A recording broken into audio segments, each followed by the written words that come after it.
Hello friends, welcome to my YouTube channel Khushal sir academy where you can learn and feel the concepts easily। तो दोस्तों आज हम physics से subject start करने वाले हैं। This is the first lecture on the YouTube for subject physics. ठीक है, आज हम महाराष्ट्र स्टेट बोर्ड के फिजिक्स से सब्जेक्ट के लिए लेक्चर स्टार्ट करने वाले हैं। तो आज हम क्या करेंगे, चैप्टर नंबर 9 करंट इलेक्ट्रिसिटी से स्टार्ट करने वाले। ठीक है, करंट इलेक्ट्रिसिटी से स्टार्ट करने वाले हैं। करंट इलेक्ट्रिसिटी पढ़ने से पहले एक्चुअल जो आपको टेक्स्ट बुक में जो आपके टेक्स्ट बुक में जो चैप्टर दिया है वो पढ़ने से पहले हम क्या करते हैं, 11th क्लास का आपका करंट इलेक्ट्रिसिटी का जो बेसिक्स हो चुका है, करंट इलेक्ट्रिसिटी का जो उसके रिलेटेड जो बेसिक्स हुआ है वो हम पहले क्या करेंगे, रिवाइज कर लेंगे और उसके बाद अगली वीडियो से करंट इलेक्ट्रिसिटी जो आपके टेक्स्ट बुक में एक्चुअल टॉपिक दिया है वो पढ़ेंगे। ठीक है, तो आज हम बस क्या करेंगे, बेसिक्स पढ़ लेते हैं करंट इलेक्ट्रिसिटी के लिए। ठीक है, तो सबसे पहले बेसिक्स में हम पढ़ेंगे क्लासिफिकेशन ऑफ मटेरियल्स।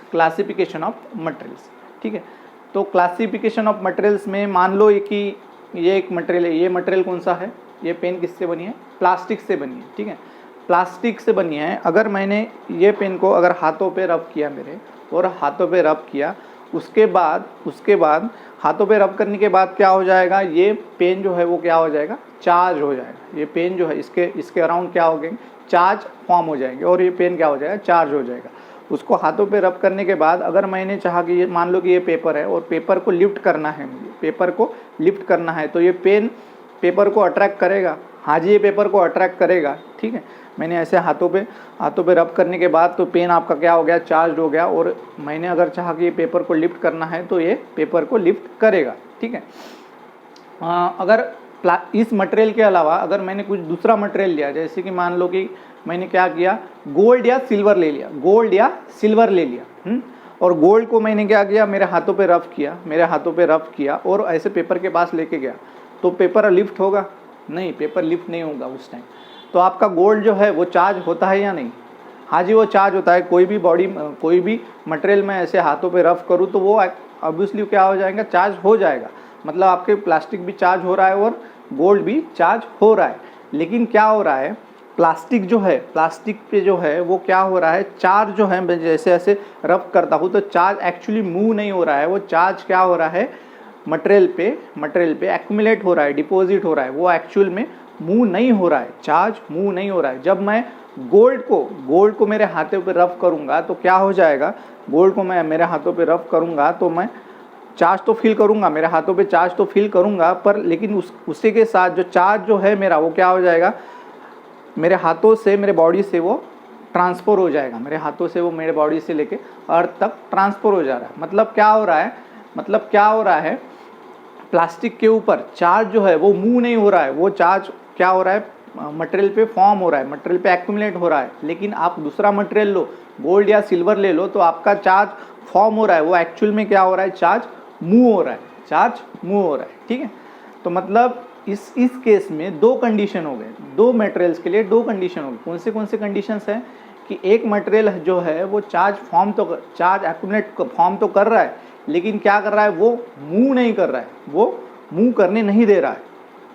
जैसे कि प्लास्टिक क्या हो रहा है, चार्ज तो फॉर्म हो रहा है लेकिन वो उससे चार्ज मूव करने नहीं दे रहा है। ठीक है, और दूसरा जो मटेरियल था मैंने गोल्ड और सिल्वर जो कहा था, वो क्या हो रहा है, चार्ज तो फॉर्म हो रहा है लेकिन वो चार्ज मूव करने दे रहा है, अपने से क्या कर रहा है, चार्ज मूव करने दे रहा है। तो उसी के हिसाब से हमारे क्लासिफिकेशन ऑफ मटेरियल्स में दो मटेरियल्स है। तो कौन से हैं, एक है कंडक्टर, एक है इंसुलेटर। एक है इंसुलेटर। ठीक है, तो कंडक्टर क्या होता है, all the materials which allow charges electrons to move freely within them are conductors क्या हो रहा है, जैसे कि मैंने गोल्ड और सिल्वर कहा था, वो क्या कर रहा है, जैसे मैं हाथों पे रफ कर रहा हूँ तो वहाँ से चार्ज क्या हो रहा है, मेरे बॉडी से मूव हो रहा है, वो अर्थ को जा रहा है। ठीक है, तो क्या कर रहा है, गोल्ड और सिल्वर क्या करते हैं, गोल्ड सिल्वर कॉपर ऐसे जो मेटल्स है हमारे, वो एक्चुअली कंडक्टर्स है। वो क्या कर रहा है, वो चार्ज को मूव करने दे रहा है अपने बॉडी से, अपने सरफेस से वो चार्ज को मूव करने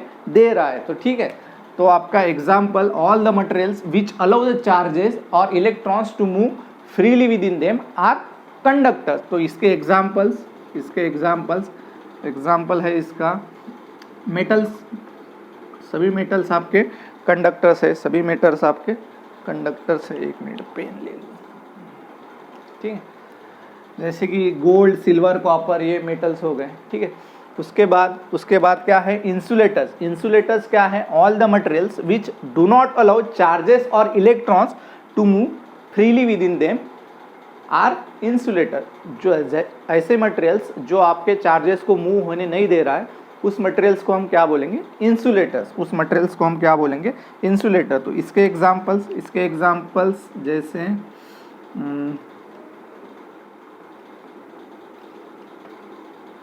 प्लास्टिक हो गया आपका, प्लास्टिक, पोर्सिलिन,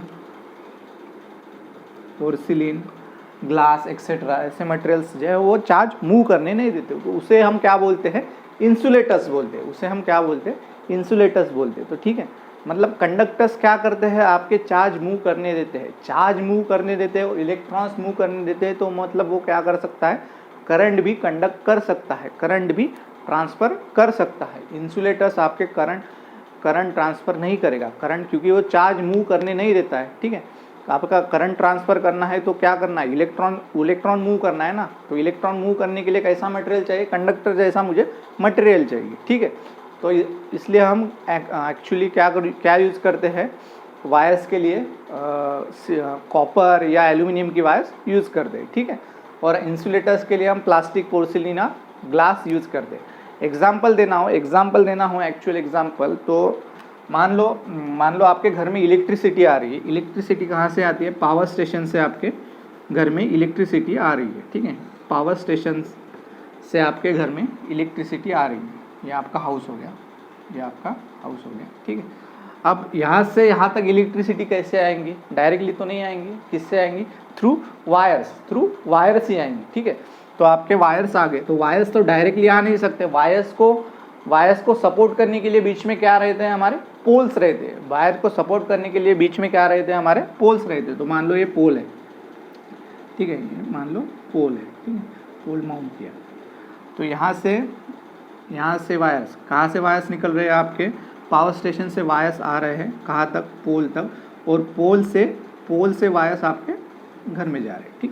पोल से जो है आपके घर में जा रहे हैं, ठीक है। तो एक वायर्स जो है वो क्या कर रहा है, इलेक्ट्रिसिटी कैरी कर रहा है। तो ये किस पे माउंटेड है, पोल पे माउंटेड है। अगर मैंने ये पोल को हाथ लगा दिया, मान लो कि मैंने ये पोल को हाथ लगा दिया, तो वायर्स क्या कर रहे हैं आपके, इलेक्ट्रिसिटी ट्रांसफ़र कर रहे हैं।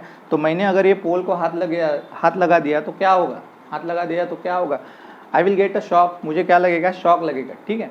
तो आपने कभी पोल पे हाथ लगाया, आपको शॉक लगता है? नहीं। क्यों नहीं लगता है, बताता हूँ मैं।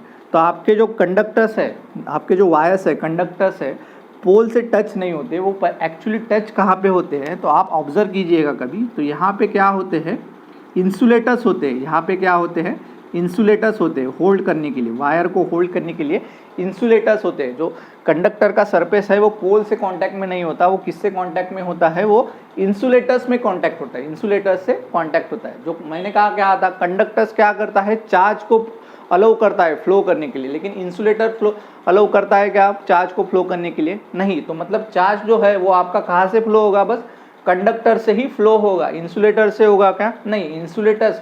इंसुलेटर किससे कॉन्टैक्टेड है, पोल से कॉन्टैक्टेड है। मतलब इंसुलेटर में चार्ज फ्लो ही नहीं हो रहा है, तो पोल में चार्ज फ्लो होगा क्या, नहीं। जो पोल में चार्ज फ्लो नहीं होगा तो मतलब ये इलेक्ट्रिसिटी ट्रांसफ़र करेगा क्या, नहीं। तो ठीक है, इसलिए मैं अगर पोल को हाथ लगाता हूँ तो मुझे शॉक नहीं लगता। क्यों, तो आपके जो कंडक्टर्स है वो किसके ऊपर सपोर्टेड है, इंसुलेटर्स के ऊपर सपोर्टेड है। और इंसुलेटर्स क्या करते हैं, इलेक्ट्रॉन ट्रांसफ़र नहीं करता, इसलिए मुझे शॉक नहीं लगता है, ठीक है। तो ये हो गए आपके कंडक्टर्स और इंसुलेटर्स, ठीक है, कंडक्टर्स और इंसुलेटर्स, ठीक है। अब ये तो मैंने क्लासीफाई कर लिया, लेकिन ऐसे जो मटेरियल है, ये जो मटेरियल है वो क्यों कर रहे हैं, मतलब क्या कर रहे हैं कि कोई मटेरियल जो है जैसे कंडक्टर हो गए, वो क्या कर रहे हैं, आपके चार्ज इलेक्ट्रॉन मूव कर रहे हैं, लेकिन इंसुलेटर नहीं कर रहे, ठीक है। तो मतलब वहाँ पे क्या है, वहाँ पे एक प्रॉपर्टी है, ऐसी कोई प्रॉपर्टी है इन दोनों के लिए, जो आपको क्या करता है, एक चार्ज को मूव करने के लिए अलाउ करता है और किसी को चार्ज करने के लिए अलाउ नहीं, चार्ज को मूव करने के लिए अलाउ नहीं करता। तो उस प्रकार के प्रॉपर्टी को, वो प्रॉपर्टी को हम बोलते हैं, उस प्रकार के प्रॉपर्टी को हम बोलते हैं कंडक्टिविटी। वो प्रॉपर्टी को हम क्या बोलते हैं, कंडक्टिविटी। कंडक्टिविटी, ठीक है। तो कंडक्टिविटी क्या है, कंडक्टिविटी क्या है, the property of material, the property of material which allows the flow of charge or electron, flow of charge or electron through it, flow of charge or electron to it। तो conductivity क्या है, the property of material which allows the flow of charge और electron through it is called conductivity. Conductivity को हम किससे denote करते थे, conductivity को हम रो से डिनोट करते थे। कैसा सिंबल था, रो, ठीक है। It is denoted by rho, it is denoted by rho, ठीक है। और उसका यूनिट क्या था, कंडक्टिविटी का यूनिट क्या था, कंडक्टिविटी का SI unit, SI unit of conductivity is, बोलो क्या था, 1/ओहम मीटर, 1/ओहम मीटर। ऐसा यूनिट मैं यहाँ लिख लूँ, उसका ऐसा यूनिट है 1/ओहम मीटर। और उसे हम क्या बोलते थे, 1/ओहम को हम क्या लिखते थे, सीमेंस भी लिख सकते हैं। 1/ओहम को हम क्या लिख सकते हैं, सीमेंस पर मीटर, ठीक है, सीमेंस पर मीटर और सीमेंस पर मीटर शॉर्ट में लिख सकते हैं, ठीक है। उसका यूनिट है 1/ओहम मीटर और 1/सीमेंस पर मीटर। तो ये हो गया मेरा कंडक्टिविटी, ठीक है। अब कंडक्टिविटी के हिसाब से, कंडक्टिविटी के हिसाब से कंडक्टर्स के टाइप्स होते हैं, कंडक्टर के टाइप्स होते हैं। तो types of conductor, next topic है हमारा टाइप्स ऑफ कंडक्टर्स। ये तो ऊपर हो गया बहुत, थोड़ा नीचे लिखता हूँ।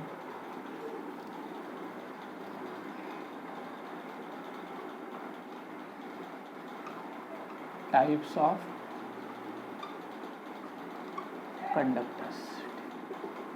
तो टाइप्स ऑफ कंडक्टर्स में हमारे खास फर्स्ट है गुड कंडक्टर,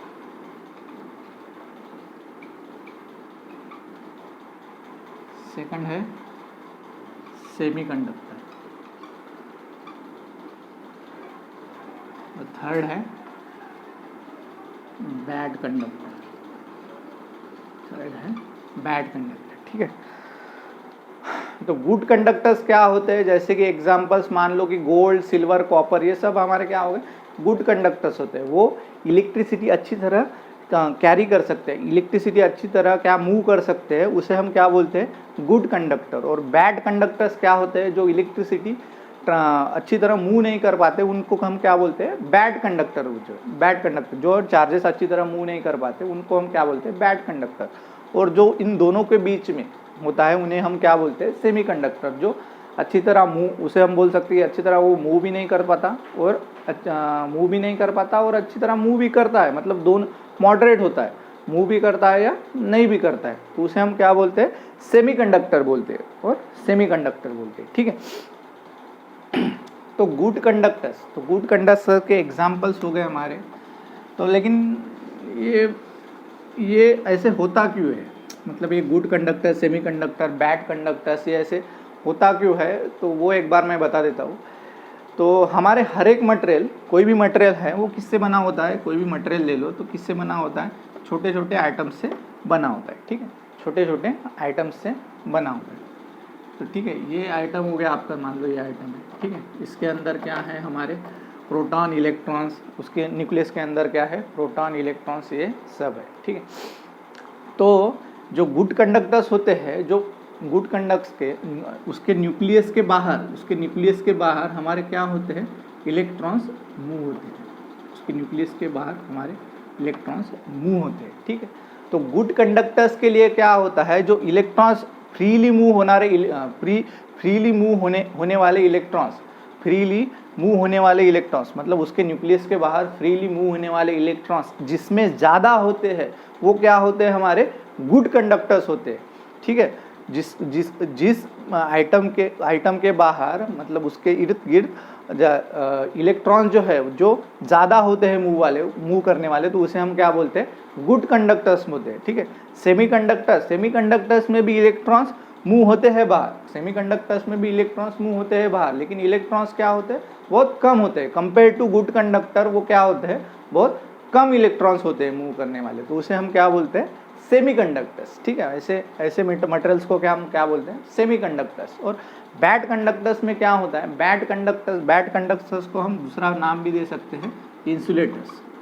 बैड कंडक्टर ही हमारे क्या है, इंसुलेटर्स। बैड कंडक्टर ही क्या है, हमारे इंसुलेटर्स। ठीक है, बैड कंडक्टर में क्या होता है, जो इर्द गिर्द उसके एटम के इर्द गिर्द जो हमारे इलेक्ट्रॉन्स है वो होते ही नहीं, मान लो कि होते ही नहीं, तो इलेक्ट्रॉन मूव करने वाले इलेक्ट्रॉन्स है ही नहीं, तो क्या होगा, आपके इलेक्ट्रॉन मूव होंगे ही नहीं, तो आपके करंट पास होगा, करंट पास होगा ही नहीं। ठीक है, तो उसे हम क्या बोलते हैं, बैड कंडक्टर्स। ठीक है, जो बाहर मूव करने वाले इलेक्ट्रॉन जिसमें ज़्यादा है तो वो क्या है, वो गुड कंडक्टर्स है। बाहर मूव करने वाले इलेक्ट्रॉन जिसमें कम है कंपेयर टू गुड कंडक्टर्स, वो क्या है, हमारे सेमी कंडक्टर्स। ठीक है, और बैड कंडक्टर्स और इंसुलेटर्स में जो बाहर मूव करने वाले इलेक्ट्रॉन्स होते ही नहीं, उसे हम क्या बोलते हैं, बैड कंडक्टर्स और इंसुलेटर्स। ठीक है, ये तो हो गया। एग्जाम्पल्स बता दो, ये मैं रफ कर लूँ। इसके एग्जाम्पल्स गुड कंडक्टर के गोल्ड, सिल्वर एक्सेट्रा। इसके एग्जाम्पल्स सिलिकॉन, जर्मेनियम, ये हो गए। इसके examples glass, plastic, porcelain, mica, ये हो गए। ठीक है, बैड कंडक्टर्स। ये तो समझ गया आपको गुड कंडक्टर क्या है, सेमीकंडक्टर क्या है, बैड कंडक्टर क्या है। ठीक है, तो मैं बता दूं, तो कंडक्टिविटी के हिसाब से इसे क्लासीफाई करते, जिसकी कंडक्टिविटी जिसकी हाई है उसे क्या बोलते हैं, गुड कंडक्टर। कंडक्टिविटी जिसकी हाई है उसे हम क्या बोलते हैं, गुड कंडक्टर। कंडक्टिविटी जिसकी एकदम लो कंडक्टिविटी है उसे हम क्या बोलते हैं, बैड कंडक्टर। और कंडक्टिविटी जिसकी एकदम लो है उसे हम क्या बोलते हैं, बैड कंडक्टर। और जिसकी कंडक्टिविटी गुड कंडक्टर और बैड कंडक्टर के बीच में है उसे हम क्या बोलते हैं, सेमीकंडक्टर। जिसकी कंडक्टिविटी गुड कंडक्टर और बैड कंडक्टर के बीच में है उसे हम क्या बोलते हैं, सेमीकंडक्टर। एग्जांपल देता हूं मैं, जैसे मान लो गुड कंडक्टर है,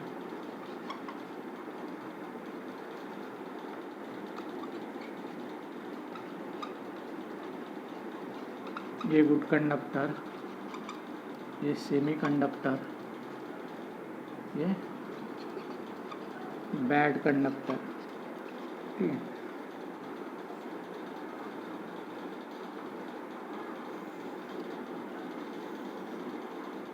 इसका एग्जाम्पल सिल्वर, ठीक है। इसका एग्जाम्पल है सिलिकॉन, बैड कंडक्टर का एग्जाम्पल मतलब इंसुलेटर ना, ग्लास। ठीक है, बैड कंडक्टर के जगह मैं क्या लिखता हूँ यहाँ पे,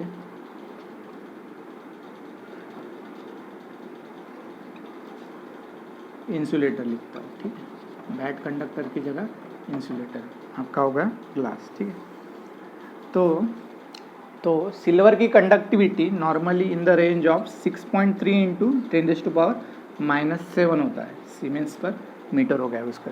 6.73 इंटू 10⁻⁻7 होता है। ठीक है, सिलिकॉन की मान लो, सिलिकॉन की कितनी होती है, 1.56 इंटू 10⁻11 सीमेंस पर मीटर होती है। ठीक है, 1.56 इंटू 10⁻11। और ग्लास की 1 इंटू 10⁻11 सीमेंस पर मीटर होती है। ठीक है, तो ये देख लो, सबसे ज़्यादा कंडक्टिविटी किसकी है, सिल्वर की, जो गुड कंडक्टर है उसकी क्या है, कंडक्टिविटी ज़्यादा है। इंसुलेटर की इंसुलेटर जो कंडक्ट नहीं करता इलेक्ट्रिसिटी, उसकी कंडक्टिविटी कम है, बहुत ही ज़्यादा कम है। और ग्लास सेमीकंडक्टर सिलिकॉन उसकी गुड कंडक्टर और इंसुलेटर के बीच में है, इसलिए उसे क्या कहते हैं, हमें सेमीकंडक्टर कहते हैं। ठीक, तो ये तो हो गया हमारा क्लासिफिकेशन ऑफ मटेरियल। ठीक है, तो आप ये नोट कर लो, तब तक मैं नेक्स्ट टॉपिक लेता हूँ।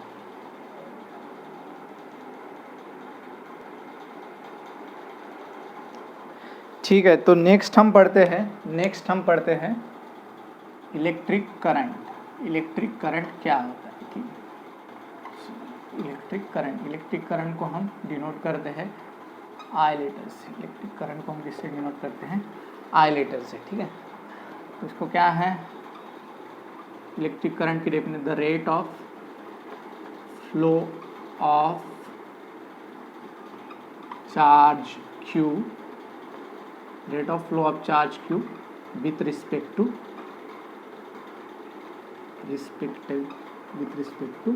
time is called electric current. The rate of flow of charge with respect to time is called electric. Time के हिसाब से आपका कितना चार्ज फ्लो हो रहा है उसे हम क्या बोलते हैं? Electric current. ठीक है, इलेक्ट्रिक करंट। तो उसे कैसे डिनोट करते हैं? I is equals to rate of flow of charge, मतलब dQ/dt, rate of flow of charge with respect to time. ये हो गया। ठीक है, और इसे ऐसे भी लिखते, if the flow is uniform, flow अगर आपका यूनिफॉर्म है, फ्लो अगर इलेक्ट्रिक फ्लो का चार्जेस का फ्लो अगर यूनिफॉर्म है, तो आई क्या होता है आपका? आई क्या यूनिफॉर्म है तो क्या डी निकल जाएगा, क्या होगा? Q/T। ठीक है, यूनिट बताइए इसका, SI unit of electric current क्या होता है? I इक्वल्स टू क्या है आपका? Q/T। ठीक है, Q का मतलब चार्ज का यूनिट है कूलम, टाइम का है सेकंड। ठीक है, टाइम का है सेकंड, तो इसका यूनिट क्या हो जाएगा? कूलम पर सेकंड, और उसे हम क्या बोलते हैं? एम्पियर भी कहा जाता है। और दूसरा यूनिट क्या है उसका? एम्पियर भी कहा जाता है। तो करंट का हम नॉर्मली यूनिट कौन सा यूज़ करते हैं? एम्पियर यूज़ करते हैं। ठीक है, ये आपकी स्केलर क्वांटिटी है या वेक्टर क्वांटिटी है? करंट स्केलर क्वांटिटी है या vector quantity? Current is a scalar quantity, it is a scalar quantity, ठीक है। स्केलर क्वांटिटी क्यों है मैं बताता हूँ। करंट को डायरेक्शन होती है, हाँ जी, करंट को डायरेक्शन होती है, लेकिन आपका स्केलर को क्या होता है? स्केलर को क्या होता है? बस मैग्नीट्यूड होता है, लेकिन डायरेक्शन नहीं होता है। लेकिन करंट को क्या होता है? मैग्नीट्यूड भी होता है और डायरेक्शन भी होता है, फिर भी उसे वो स्केलर क्वांटिटी है। क्यों है तो मैं बताता हूँ। तो मान लो कि ये दो करंट है, यहाँ से एक करंट आ रहा है 3 एम्पियर करंट आ रहा है, यहाँ से एक करंट आ रहा है 3 एम्पियर करंट, और यहाँ से आ रहा है 2 एम्पियर करंट। ठीक है, तो यहाँ से एक करंट जा रहा है। ठीक है, यहाँ से 3 एम्पियर आ रहा है, यहाँ से 2 एम्पियर आ रहा है, तो यहाँ कितना जाएगा? 5 एम्पियर। यहाँ से कितना जाएगा? 5 एम्पियर। ठीक है, और मान लो कि यहाँ से करंट कितना जा रहा है? जो 2 एम्पियर लिया था, यहाँ से 1 एम्पियर जा रहा है। इस बार मैंने क्या, यहाँ से 3 एम्पियर, यहाँ से 1 एम्पियर जा रहा है, तो यहाँ पे कितना आएगा? 3, और ये जा रहा है 3 - 1 कितना आएगा? 2 एम्पियर। ठीक है, तो मतलब करंट किस पे डिपेंड है? मैग्नीट्यूड पे भी डिपेंड है और डायरेक्शन पे भी डिपेंड है। मैग्नीट्यूड पे भी डिपेंड है और डायरेक्शन पे भी डिपेंड है। तो ऐसे क्वांटिटीज़ को हम क्या बोलते हैं? वेक्टर क्वांटिटी बोलते हैं। ऐसे क्वांटिटीज़ को हम क्या बोलते हैं? वेक्टर क्वांटिटी बोलते हैं। ठीक है, लेकिन यहाँ पे क्या हो रहा है देखिए, तो मैं पहला ही एग्जाम्पल ले लूँ। ये क्या था आपका? 2 एम्पियर, और ये क्या था आपका? 5 एम्पियर था ना। ठीक है, तो ये इन दोनों का एंगल कितना होगा? इन दोनों के बीच में एंगल है 90 डिग्री। ठीक है, तो इन दोनों की जब मुझे एडिशन करना था, तो मैंने कैसे किया? अलजेब्रिक एडिशन किए। 3 + 2 = 5 आ रहा है, मैंने ऐसे थोड़ी ना लिखा √3² + 2² ऐसे थोड़ी ना लिखा। वेक्टर के एडिशन होते टाइम कैसे करते हैं? √this vector square + √this vector square. ठीक है, मतलब इसके एडिशन करते टाइम मैंने कैसे किया? अलजेब्रिक एडिशन की, लेकिन वेक्टर्स के रूल के हिसाब से उसकी एडिशन कैसे होनी चाहिए? वेक्टर्स की एडिशन अलग होती है, जो हम क्या करते हैं रूट लेके उसके एडिशन करते हैं। मतलब जो एडिशन का रूल है, वेक्टर्स के एडिशन का रूल है, यहाँ पे क्या हो रहा है, फेल हो रहा है। वेक्टर्स के एडिशन का रूल क्या हो रहा है, फेल हो रहा है। मतलब वो जो करंट जो है वो आपके वेक्टर्स को रूल को ओबे नहीं कर रहा है। करंट जो है वो क्या कर रहा है, वेक्टर्स के रूल को ओबे नहीं कर रहा है। वेक्टर्स के रूल को ओबे नहीं कर रहा है मतलब वो क्या है, वेक्टर है ही नहीं। जो रूल को ओबे नहीं करेगा उसे हम क्या करेंगे, उसे बाहर भेज देंगे। तो वेक्टर करंट अपना क्या कर रहा है, वेक्टर्स के रूल को ओबे नहीं कर रहा है, तो मतलब हम क्या करेंगे, उसको वेक्टर्स के क्लासिफिकेशन से उसे बाहर फेंक देंगे। ठीक है, तो अगर वेक्टर नहीं है तो दूसरा क्या है, वो स्केलर क्वांटिटी। ठीक है, इसलिए करंट क्या है, स्केलर क्वांटिटी। क्यों, तो क्योंकि करंट क्या कर रहा है, आपके वेक्टर्स के रूल को ओबे नहीं कर रहा है, इसलिए वो क्या है, स्केलर क्वांटिटी। ठीक है, ये स्केलर क्वांटिटी भी है। दूसरा एक नाम है उसे टेंसर क्वांटिटी भी कहा जाता है। दूसरा एक नाम है उसे टेंसर क्वांटिटी भी कहा जाता है। ठीक है, टेंसर क्वांटिटी भी कहा जाता है। तो टेंसर अगर ये टेंसर क्वांटिटी कब लिखना है, अगर आपको ऑब्जेक्टिव्स में क्वेश्चन आएगा कि current is a vector quantity और स्केलर क्वांटिटी, टेंसर क्वांटिटी, ऐसे ऑप्शंस दिए रहे। अगर ऑप्शन में वेक्टर और स्केलर रहे तो आपको सिलेक्ट क्या करना है, स्केलर क्वांटिटी सिलेक्ट करना है। ठीक है, ऑप्शन में अगर वेक्टर स्केलर यही ऑप्शन रहे तो आपको स्केलर क्वांटिटी सिलेक्ट करना है। बट ऑप्शन में वेक्टर, स्केलर और टेंसर क्वांटिटी रहा तो आपको क्या सिलेक्ट करना है, टेंसर क्वांटिटी सिलेक्ट करना है। ठीक है, अगर ऑप्शन में आपको टेंसर क्वांटिटी रहा तो आपको क्या करना है, टेंसर क्वांटिटी सिलेक्ट करना है। ठीक है, तो हमारा स्केलर क्या है, करंट क्या है, स्केलर क्वांटिटी और टेंसर क्वांटिटी। ये हो गया आपका इलेक्ट्रिक करंट, ये हो गया आपका इलेक्ट्रिक करंट। उसके बाद हम लेते हैं पोटेंशियल डिफरेंस। उसके बाद हम लेते हैं हमारा पोटेंशियल एनर्जी। पोटेंशियल एनर्जी क्या होता है, it is defined as the change in potential energy W। Potential energy को हम किससे डिनोट करते हैं, W से। तो change in potential energy of a charge Q moved from one point to another divided by the charge. Moved from one point to another divided by the charge. तो मैं बता दूँ कैसे। मान लो एक कंडक्टर है, मान लो ये कंडक्टर है। ठीक है, ठीक है, अगर इसमें चार्ज कब फ्लो होगा, इसमें चार्ज कब फ्लो होगा, जब मैं इसे कोई सप्लाई दूंगा। इससे चार्ज कब फ्लो होगा, मैं कोई इसे सप्लाई दूंगा। मैंने मान लो कि यहाँ पे एक बैटरी कनेक्ट कर ली। ठीक है, बैटरी कनेक्ट कर ली तो इससे क्या हो जाएगा, चार्ज फ्लो होना स्टार्ट हो जाएगा। चार्ज फ्लो होना स्टार्ट हो जाएगा। ठीक है, चार्ज या इलेक्ट्रिक करंट फ्लो होना चार्ज हो जाएगा। चार्ज मतलब ही चार्ज फ्लो हो रहा है, मतलब क्या हो रहा है, इलेक्ट्रिक करंट फ्लो हो रहा है। ठीक है, तो it is defined as a change in potential energy W of a charge Q moved from one point to another divided by the charge. ठीक है, जैसे आपका चार्ज मूव हो रहा है इस पॉइंट से, मान लो कि ये A पॉइंट है और ये B पॉइंट है। अगर चार्ज यहाँ से यहाँ तक फ्लो हो रहा है तो क्या हो रहा है, मूव हो रहा है, मतलब उसको मूव होने के लिए कुछ ना कुछ तो एनर्जी लगेगी, कुछ ना कुछ तो एनर्जी लगेगी। तो यहाँ से लेके यहाँ तक जब आपका चार्ज मूव हो रहा है तो क्या होगा, उसकी एनर्जी चेंज होगी कि नहीं, हाँ चेंज होगी, क्योंकि यहाँ से लेके यहाँ तक जाने के लिए उसे एनर्जी लगेगी। तो चेंज इन पोटेंशियल एनर्जी होगा कि नहीं। तो पोटेंशियल एनर्जी आपकी क्या हो रही है, इस पॉइंट से लेकर इस पॉइंट तक क्या हो रही है, आपकी चेंज हो रही है। इस पॉइंट से लेकर इस पॉइंट तक क्या हो रही है, चेंज हो रही है। चेंज हो रही है तो क्या हो गया, डिफरेंस आएगा। हाँ डिफरेंस आएगा, मतलब क्या हो रहा है, आपके पोटेंशियल एनर्जी में डिफरेंस आ रहा है। चार्ज मूव करने के लिए आपके पोटेंशियल एनर्जी में डिफरेंस आ रहा है, तो उस पोटेंशियल एनर्जी के डिफरेंस को हम क्या बोलते हैं, पोटेंशियल डिफरेंस। ठीक है, उस पोटेंशियल एनर्जी के डिफरेंस को हम क्या बोलते हैं, पोटेंशियल डिफरेंस। ठीक है, तो पोटेंशियल एनर्जी डिफरेंस, ठीक है, पोटेंशियल डिफरेंस को हम डिनोट करते हैं V से।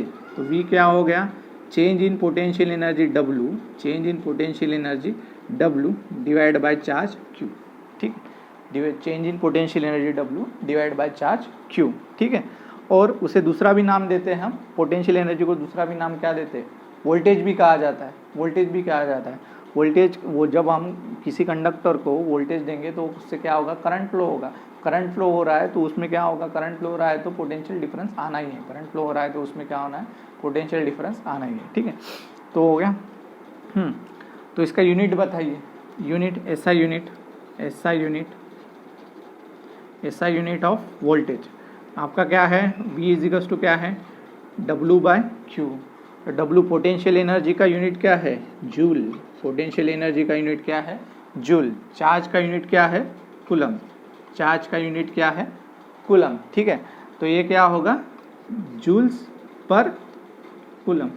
इसका यूनिट क्या हो गया, जूल्स पर कूलम। और उसे दूसरा क्या कहा जाता है, वोल्ट। और दूसरे हम क्या बोलते हैं, उसे वोल्ट भी बोलते हैं। ठीक है, मैक्सिमम टाइम हम क्या पोटेंशियल डिफरेंस को कौन सा यूनिट देते हैं, वोल्ट ही देते हैं। ठीक है, ये स्केलर क्वांटिटी है या वेक्टर क्वांटिटी है, स्केलर क्वांटिटी है या वेक्टर क्वांटिटी है, ये करंट की तरह it is a scalar quantity, it is a scalar quantity. ठीक है, आपका करंट अगर स्केलर क्वांटिटी है तो वोल्टेज भी क्या है, आपका स्केलर क्वांटिटी ही है, स्केलर क्वांटिटी है। क्यों, तो V इजिकल्स टू क्या होता है, IR। रेजिस्टर जो रेजिस्टेंस आपका क्या है, स्केलर क्वांटिटी है। करंट भी क्या है, स्केलर क्वांटिटी है। Product of two scalar quantities scalar quantity, इसलिए वोल्टेज क्या है आपका, स्केलर क्वांटिटी। ठीक है, तो आप ये नोट कर लीजिए। इसके बाद हम नेक्स्ट पार्ट देखते हैं। चलो तो हम नेक्स्ट पढ़ते हैं, रेजिस्टेंस। रेजिस्टेंस क्या है, resistance is the property of material which opposes the flow of current through it.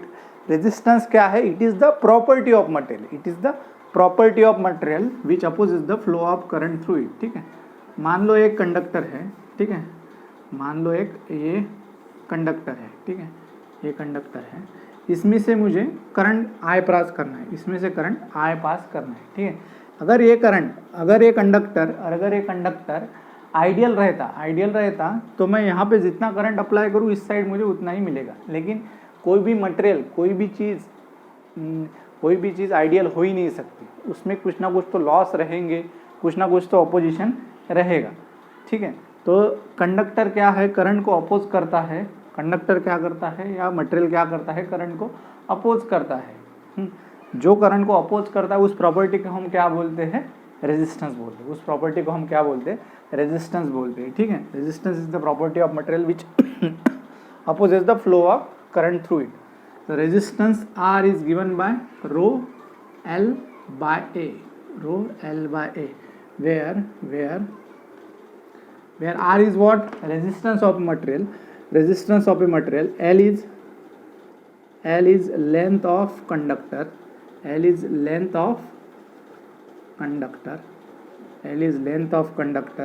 next A is cross sectional area of conductor,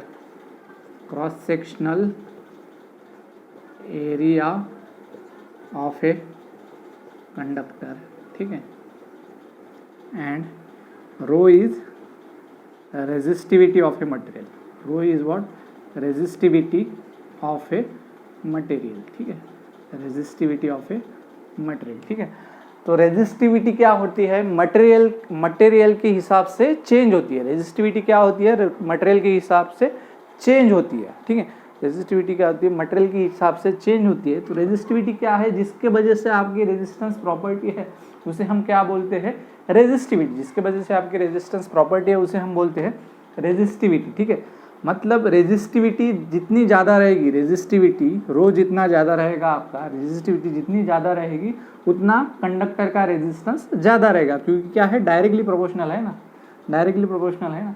तो रेजिस्टिविटी जितने मटेरियल की ज़्यादा रहेगी उतना आपका रेजिस्टेंस ज़्यादा रहेगा। तो मैं क्या बोल सकता हूँ, तो मैंने क्या बोला था, अगर कंडक्टिविटी जो पढ़ाया था मैंने, कंडक्टिविटी जितनी ज़्यादा रहेगी उतना आपका करंट ज़्यादा पास होगा। मटेरियल की कंडक्टिविटी जितनी ज़्यादा रहेगी उतना आपका ज़्यादा करंट पास होगा। ठीक है, अगर रेजिस्टिविटी जितनी ज़्यादा हुई तो उसका मतलब क्या है, आपका रेजिस्टेंस ज़्यादा रहेगा। रेजिस्टेंस ज़्यादा रहेगा मतलब opposition to flow of current ज़्यादा रहेगा। ठीक है, opposition to flow of current क्या रहेगा, ज़्यादा रहेगा। तो मतलब क्या है, रेजिस्टिविटी और कंडक्टिविटी ये क्या है, इन्वर्सली प्रोपोर्शनल है। रेजिस्टिविटी और कंडक्टिविटी क्या है, इन्वर्सली प्रोपोर्शनल है। तो मैं क्या बोल सकता हूँ, resistivity represented by rho is inversely proportional to conductivity. ठीक है, is inversely proportional to conductivity, conductivity को हम किससे, सिग्मा से डिनोट करते हैं, ठीक है। अगर आपका रेजिस्टिविटी कंडक्टिविटी बढ़ेगी तो रेजिस्टिविटी क्या होगा, डिक्रीज होगा, रेजिस्टिविटी क्या होगा, डिक्रीज होगा।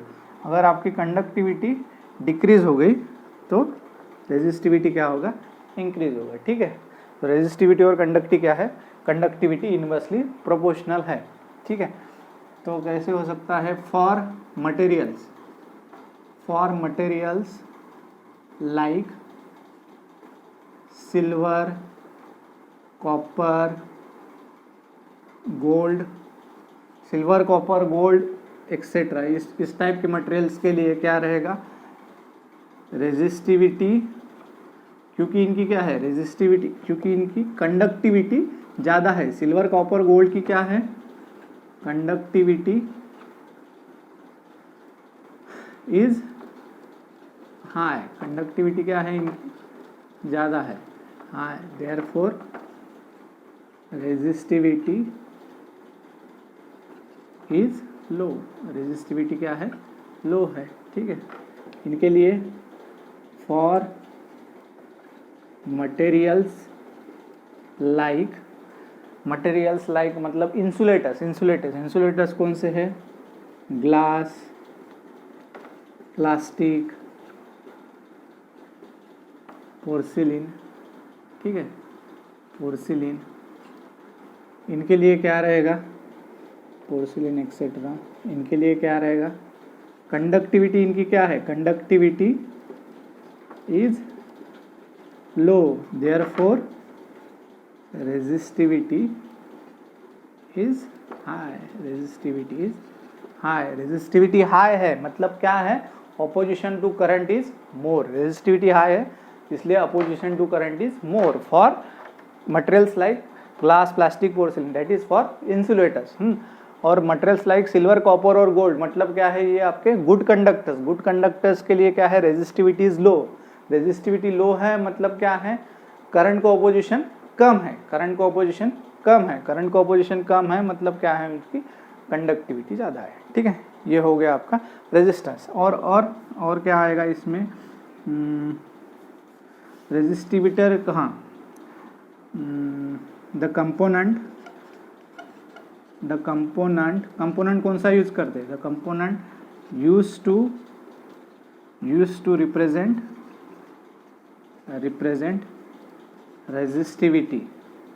रेजिस्टेंस, ठीक है, रेजिस्टेंस लिखते हैं। The component use to represent resistance is, कौन सा कंपोनेंट यूज करते हैं, resistor, denoted by capital letter R, ठीक है। सिंबल क्या है रेजिस्टर का, सिंबल क्या है, ये ऐसे भी यूज करते हैं आर, और ये भी यूज कर सकते हैं स्क्वायर बॉक्स, ठीक है, कोई भी सिंबल हम यूज कर सकते हैं। ये हो गया आपका रेजिस्टेंस। नेक्स्ट देखते हैं ओम्स लॉ। नेक्स्ट है हमारा ओम्स लॉ। ओम्स लॉ क्या बोलता है, if the physical state of the conductor is unchange, if the physical state of the conductor is unchange, physical state मतलब टेम्परेचर, प्रेशर एक्सेट्रा, ये हमने चेंज नहीं किया, then the current I flowing through a conductor is directly proportional to the potential difference applied across two terminals of the conductor. This is directly proportional to the potential difference V applied across to the two terminals of the conductor. तो समझ लो ये क्या है, मान लो ये conductor है, ठीक है, ये कंडक्टर के हमारे टू टर्मिनल्स, कौन से, एक ए टर्मिनल और दूसरा बी टर्मिनल, ठीक है। अगर मैं इधर पोटेंशियल डिफरेंस V अप्लाई करता हूँ, अगर मैं इसके across potential difference V apply करता हूँ, मैं एक बार अच्छा कंडक्टर ड्रॉ कर लूँ, ठीक है। मान लो ये कंडक्टर है हमारा, हाँ, ये कंडक्टर है और ये कंडक्टर के दो टर्मिनल है ए बी, ठीक है, और ये दो टर्मिनल के अक्रॉस मैंने पोटेंशियल डिफरेंस V अप्लाई किया, ये दो टर्मिनल के अक्रॉस मैंने क्या किया, पोटेंशियल डिफरेंस V अप्लाई किया। जो मैंने पोटेंशियल डिफरेंस V अप्लाई किया उसकी वजह से क्या होगा, इस कंडक्टर थ्रू करंट पास होना शुरू होगा, इस कंडक्टर के थ्रू करंट पास होना शुरू होगा, ठीक है। तो ये मान लो कंडक्टर है, अगर इस कंडक्टर की फिजिकल स्टेट अनचेंज्ड है, फिजिकल स्टेट अनचेंज मतलब टेम्परेचर, प्रेशर एक्सेट्रा कांस्टेंट है, अनचेंज मतलब कांस्टेंट, ठीक है। तो current flowing through this conductor, current flowing इस कंडक्टर से करंट कितना पास होगा, current flowing through this conductor is directly proportional to the voltage applied across this terminal, voltage applied across this terminal और potential difference applied across this conductor, ठीक है। इसके through current कितना pass होगा, जितना हम वोल्टेज अप्लाई करेंगे उतना ही उसमें से करंट पास होगा, मतलब current I is directly proportional to V, current I is directly proportional to V, ठीक है। Current I is directly proportional to V।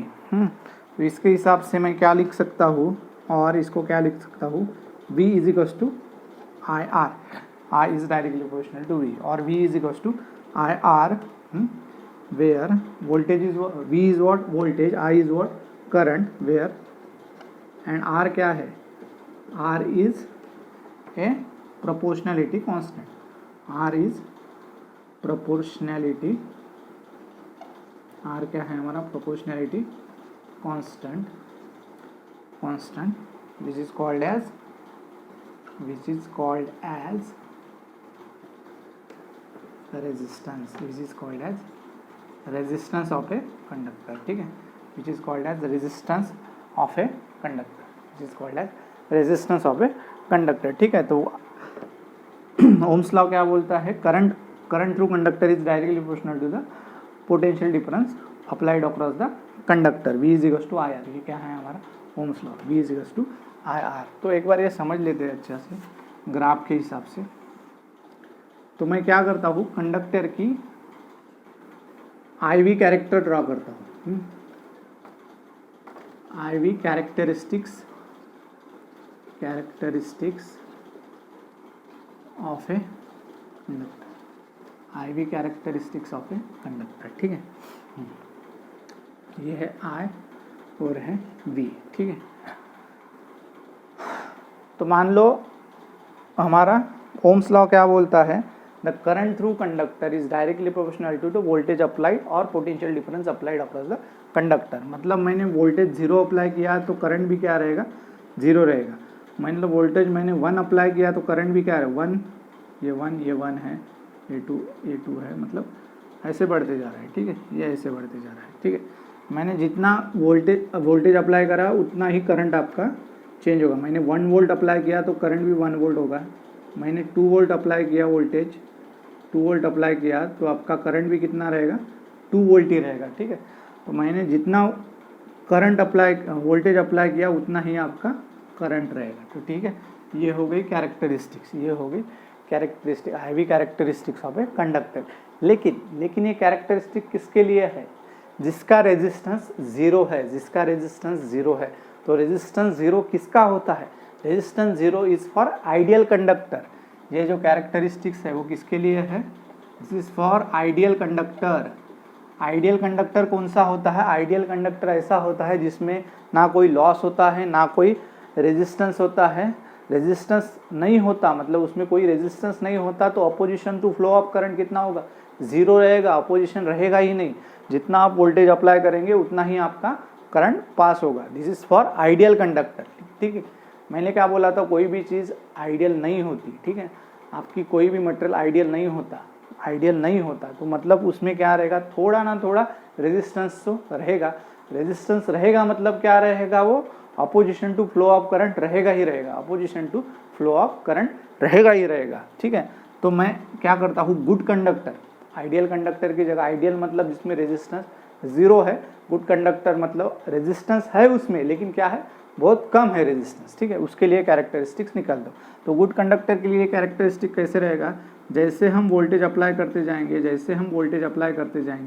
वैसे आपका करंट बढ़ेगा, जैसे आपका वोल्टेज अप्लाई करते जाएंगे वैसे आपका करंट बढ़ेगा, लेकिन थोड़ा क्या होगा, जो आइडियल की कैरेक्टरिस्टिक्स है उससे थोड़ा कम बढ़ेगा, ठीक है। मतलब इसमें क्या हो रहा है, जैसे जैसे वोल्टेज बढ़ते जा रहा है, आपका करंट बढ़ते जा रहा है, लेकिन थोड़ा रेजिस्टेंस होने के कारण थोड़ा थोड़ा आपका करंट भी क्या हो रहा है, कम होते जा रहा है, थोड़ा आपका करंट भी क्या हो रहा है, कम हो रहा है। क्यों हो रहा है? क्योंकि इसमें क्या है, रेजिस्टेंस है, रेजिस्टेंस है तो क्या है, वो opposition to flow of current रहेगा। This is for good conductor, this is for good conductor. ठीक है, ये हो गया IV कैरेक्टरिस्टिक्स ऑफ कंडक्टर और ओम्स लॉ। ठीक है, आप ये नोट कर लो। नेक्स्ट टॉपिक देखते हैं। चलो, तो नेक्स्ट देखते हैं हम series and parallel combination of resistor. Series and parallel combination of resistor. Series connection में कैसे होते हैं,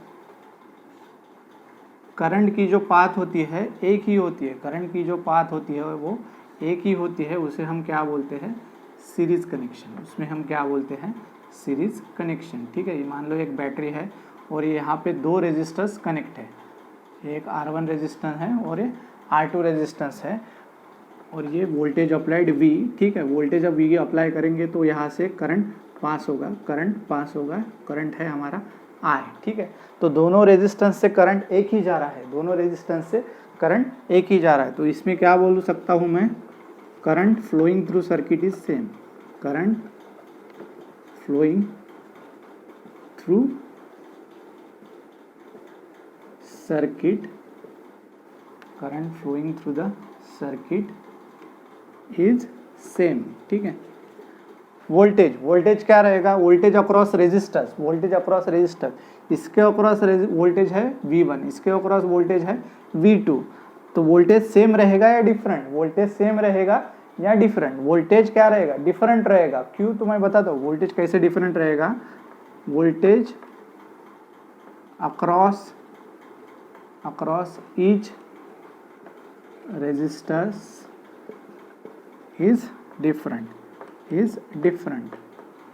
ठीक है, कैसे, तो मान लो V1 क्या है, voltage across R1, V1 is equal to क्या रहेगा, ओम्स लॉ के हिसाब से V इज इक्वल टू क्या था, IR। तो इसके हिसाब से क्या होगा, V1 equal to I1 R1। ठीक है, V1 equal to I1 R1 and V2 equal to क्या रहेगा, V1 इक्वल टू क्या रहेगा, I इंटू R1, क्योंकि करंट तो क्या है, सेम है, I into R1। V2 equal to क्या रहेगा, I into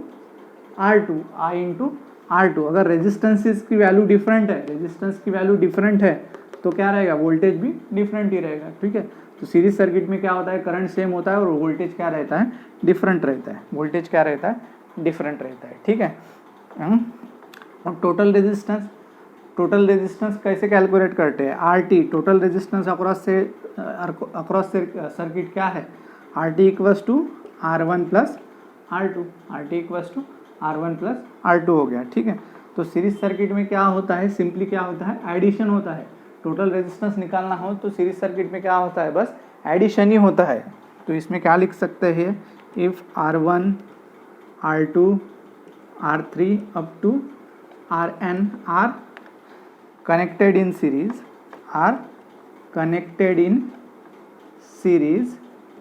then total resistance in series, RS represent करता हूँ मैं उसे, RS total resistance in series will be equals to simple addition R1 plus R2 plus R3 up to कहाँ तक addition करेंगे, Rn तक। ठीक है, सॉरी। ठीक है, ये हो गया हमारा series combination of resistors. Next हम देखते हैं parallel combination. Parallel combination of resistance, उसके लिए क्या रहेगा, करंट के लिए दो पाथ्स रहेगा, दो या ज़्यादा पाथ रहेंगे। जब करंट के लिए डिफरेंट पाथ्स रहते हैं उसे हम क्या बोलते हैं, पैरेलल कॉम्बिनेशन। जैसे ये एक रेजिस्टर है R1, ये रेजिस्टर है R2। ठीक है, अब करंट के लिए यहाँ पे कितने पाथ्स है, करंट के लिए दो पाथ्स है ना। ठीक है, तो यहाँ पे मैंने वोल्टेज V अप्लाई कर लिया, वोल्टेज V अप्लाई करेगा। ठीक है, यहाँ से करंट पास हो रहा है, यहाँ तक I आ रहा है, ये हमारा क्या है R1, ये है हमारा R2, यहाँ तक I आ रहा है, यहाँ पे I आने के बाद डिवाइड हो रहा है। ठीक है, यहाँ पे I आने के बाद डिवाइड हो रहा है, यहाँ R1 में जा रहा है मान लो I1 और यहाँ पे क्या जा रहा है I2। ठीक है, ठीक है, तो मैं क्या बोल सकता हूँ, in parallel circuit current flowing through circuit is same और different, current flowing through circuit is different, ठीक है। तो यहाँ पे v equals to I R होता है, हमारा क्या होता है, v equals to I R होता है, तो i इजिकल्स टू क्या रहेगा, v by R, i equals to क्या रहेगा, v बाय आर, तो i1 क्या रहेगा, तो और क्या होता है, वोल्टेज जो होता है वो क्या होता है, पैरेलल सर्किट में सेम ही होता है। वोल्टेज जो होता है पैरेलल सर्किट में across each path, across each resistance will be same, ठीक है। तो वोल्टेज सेम है तो करंट क्या रहेगा, I1 इक्वल्स टू, इसके अक्रॉस वोल्टेज क्या है V, इसके अक्रॉस वोल्टेज क्या है V, इसके अक्रॉस वोल्टेज क्या है V, तो I1 इक्वल्स टू क्या रहेगा, V by R1 and I2 equals to क्या रहेगा, V bye R2, I2 equals to क्या रहेगा, V बाय R2। और क्या बोला था मैंने, voltage across each resistance, voltage across each resistance is same, voltage across each resistance is same, ठीक है। उसके बाद total resistance R P, parallel combination है ना, total resistance is calculated by 1 by R T equals to 1 by R1 plus 1 by R2, 1 by R2 ऐसे calculate करते हैं। If R1, R2, R3 up to Rn are connected in parallel, then 1 by Rp, parallel combination, 1 by Rp will be equals to 1 by R1 plus 1 by R2 plus 1 by R3 up to 1 by Rn, ऐसे calculate करेंगे हम। क्या calculate करेंगे, resistances parallel में ऐसे calculate करेंगे, ठीक है। सीरीज में कैसे कैलकुलेट करेंगे, R1 R2 R3 ऐसे एडिशन करते जाएंगे, वो पैरेलल में ऐसे, ठीक है। तो सीरीज और पैरेलल में याद रखने जैसा क्या है, सीरीज सर्किट में क्या होता है, करंट सेम रहता है और वोल्टेज डिफरेंट रहता है। पैरेलल सर्किट में वोल्टेज सेम होता है और करंट डिफरेंट रहता है, ठीक है। ये हो गया हमारा series combination and parallel combination of resistance. लिख लो आप, नोट कर लो। चलो, तो नेक्स्ट है हमारा इलेक्ट्रोमोटिव फोर्स और ईएमएफ। इलेक्ट्रोमोटिव फोर्स और ईएमएफ, तो ईएमएफ और इलेक्ट्रोमोटिव फोर्स होता क्या है, इलेक्ट्रोमोटिव फोर्स और ईएमएफ डिवाइसेस, ये डिवाइसेस है जो क्या करता है, सर्किट में वोल्टेज देता है, सर्किट में वोल्टेज प्रोड्यूस करता है, उसे हम इलेक्ट्रोमोटिव फोर्स डिवाइसेस और ईएमएफ डिवाइसेस बोलते हैं। जैसे कि सोलर सेल हो गया, फ्यूल सेल हो गया, बैटरी हो गई, ये हमारे ईएमएफ डिवाइसेस है, ठीक है। तो वो क्या करता है, वोल्टेज प्रोड्यूस करता है। वोल्टेज प्रोड्यूस करता है जब हम किसी कंडक्टर के अक्रॉस वोल्टेज अप्लाई करते हैं तो क्या होता है, किसी कंडक्टर के अक्रॉस वोल्टेज अप्लाई करते हैं तो क्या होता है, उससे करंट आता है सर्किट में, उससे क्या होता है, करंट फ्लो होता है सर्किट में, ठीक है। तो करंट किससे आ रहा है, वोल्टेज से। वोल्टेज किससे आ रहा है, इलेक्ट्रोमोटिव फोर्स से, ईएमएफ से, तो ठीक है। तो ईएमएफ म्हणजे एक्चुअली ईएमएफ कर क्या रहा है, ईएमएफ क्या कर रहा है, आपका करंट फ्लो कर रहा है सर्किट में, करंट फ्लो कर रहा है तो सर्किट में। तो EMF is what, the force जिसकी वजह से करंट में सर्किट आता है, वो the force required to drive the force required to drive the current in the circuit, the force required to drive the current in the circuit it's called as EMF, electromotive force, it's called as EMF, ठीक है, हो गया। the force required to drive the current into the circuit is called as EMF। जिस force से circuit में current flow होता है उसे हम क्या बोलते हैं, EMF, ठीक है। तो EMF डिवाइसेस कौन से है आपके, EMF डिवाइसेस आर क्या, कौन से हैं, batteries, solar cell, fuel cells etcetera, ठीक है। ये हो गए आपके EMF डिवाइसेस, ठीक है। Batteries, solar cells, fuel cells, ठीक है, ये हो गए। मैं आगे से सेल्स ही बोलूँगा, फ्यूल सेल्स और सोलर सेल को बैटरी या सेल्स ही बोलूँगा, ठीक है, क्योंकि आगे एक पार्ट आने वाला है सेल्स इन सीरीज और सेल्स इन पैरेलल, ठीक है। तो ये हो गए हमारे EMF डिवाइसेस, ठीक है। तो ईएमएफ डिवाइसेस का इंटरनल रेजिस्टेंस, एक minute pause.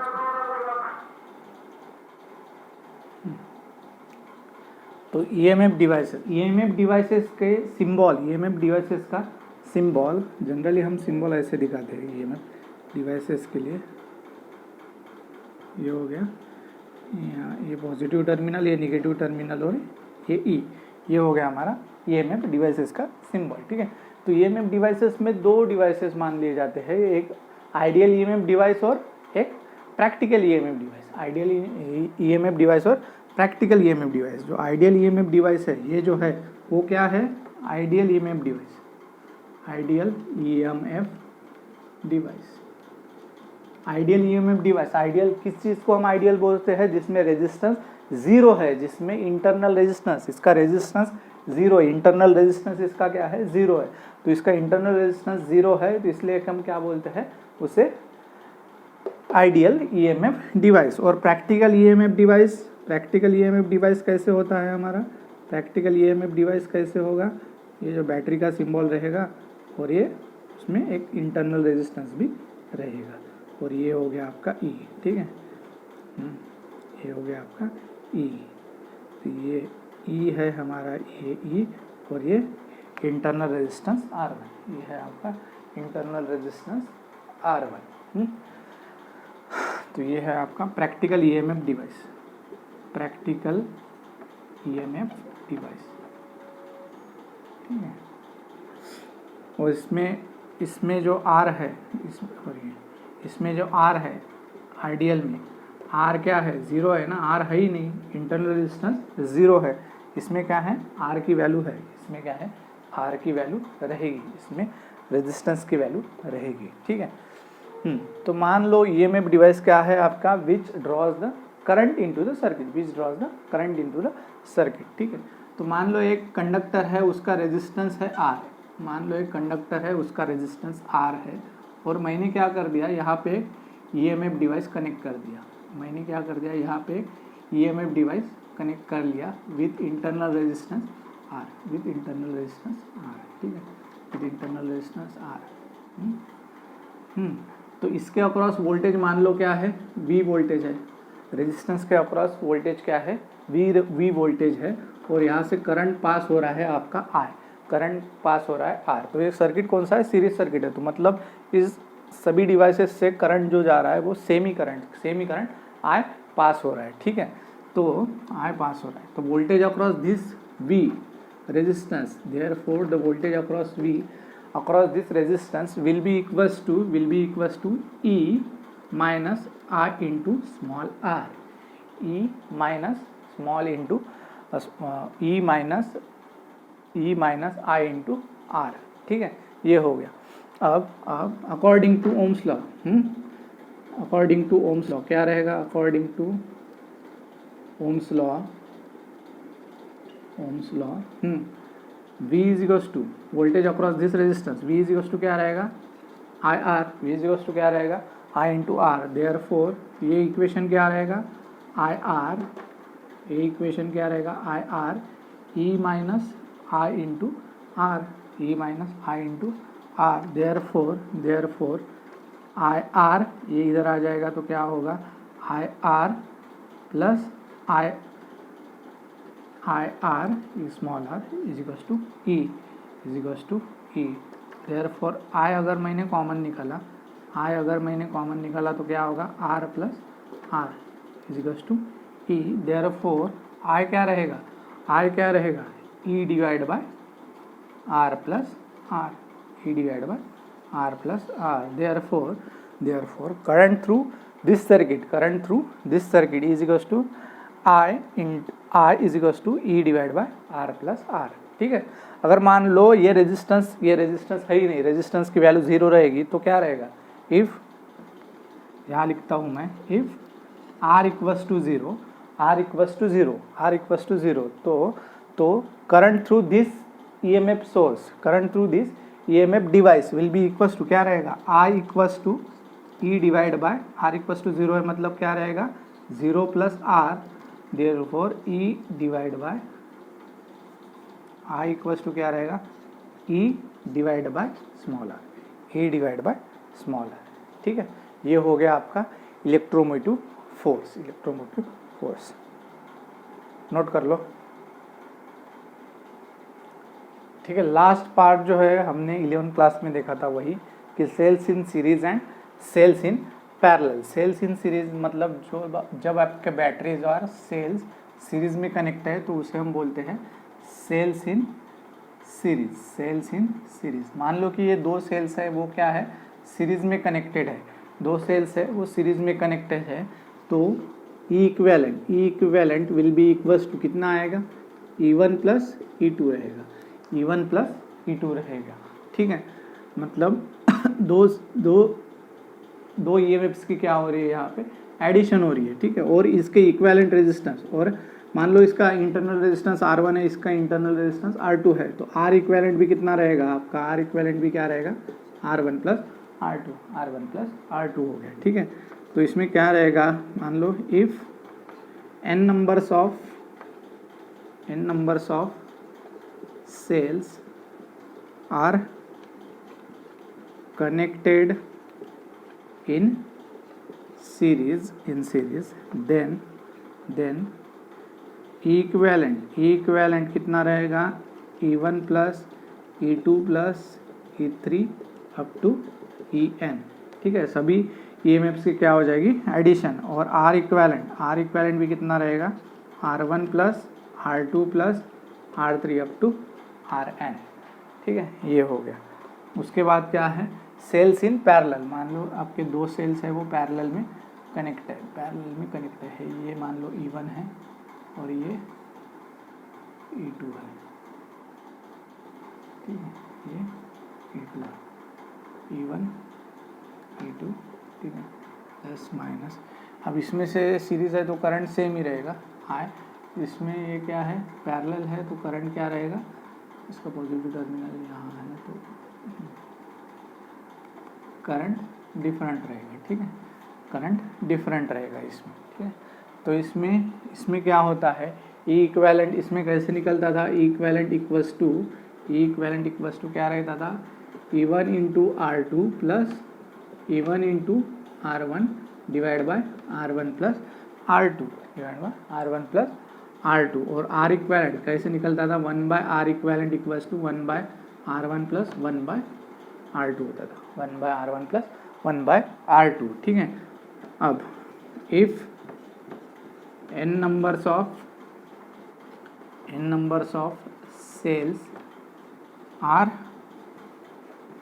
connected in parallel then क्या होगा आपका, R equivalent 1 by R equivalent is equals to 1 by R1 plus 1 by R2 plus 1 by R3 up to 1 by Rn। ये हो गया आपका R इक्वेलेंट। और ई इक्वेलेंट कैसे होता था, ई इक्वेलेंट या मैं बोलता हूँ ई इक्वेलेंट बाय R इक्वेलेंट। ई इक्वेलेंट तो डायरेक्ट निकाल नहीं सकते, इंटरनल रेजिस्टेंस चाहिए उसके लिए, जब वो पैरेलल कनेक्शन में हो तब।